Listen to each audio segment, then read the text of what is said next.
শুধুমাত্র সাংবাদিক নয়, সমস্ত মানুষই যেন এসে তাদের মনের কথাটা বলতে পারে। তাদের যে কথাগুলো সেটা যদি আমার নাও হয় তবুও আমি শুনতে রাজি, যদি আমার দ্বারা তাদের কোনো উপকার হয় আমি এটা অবশ্যই করবো এবং সবসময় করেছি এটা আমি।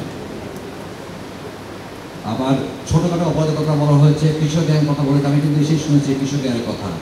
এটা নিয়ে আমি কাজ শুরু করেছি এবং আমার একটা ওয়ে তৈরি করবো। আমি বিভিন্ন কলেজে যাব, প্রথম দু একটা কলেজে ইউনিভার্সিটি যে হোক না কেন, কলেজ ইউনিভার্সিটি এবং এইগুলোতে আমি কিন্তু প্রোগ্রাম করব এবং আমি আমার ধারণা যে দু একটা প্রোগ্রাম করার পরে কলেজের সামনে বা গার্লস স্কুলের সামনে যারা এই টিচার থাকে তারা থাকবে না। আপনাদের যে গেটে ঢোকার সময় কী সমস্যা হয় না হয় এগুলো আমি দেখবো। দরকার হলে আমি ওই গেটই রাখবো না, দরকার আমি পুলিশ নিয়ে এসে রাখবো উপরে আমার অফিসের বাইরে। আগে ছিল আমি যখন ছিলাম আগে ছিল কিন্তু অফিসটা লাল দিঘিতে, তখন ছিল লাল দিঘিতে, এখন হয়েছে পুলিশ লাইনের ভিতরে। এখানে কিন্তু আমার অনেকগুলো বিষয় রয়েছে যেটা করা হয়েছে, যেটা আমার অফিসটা কিন্তু পুলিশ লাইনের ভিতরে, আমার লাল দিঘি কিন্তু বিল্ডিং এখনো হয়নি।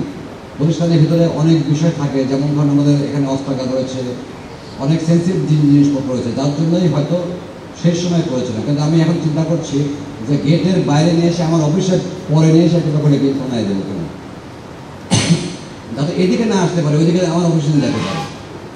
দেখে আমি হয়তো আশা করছি করবে।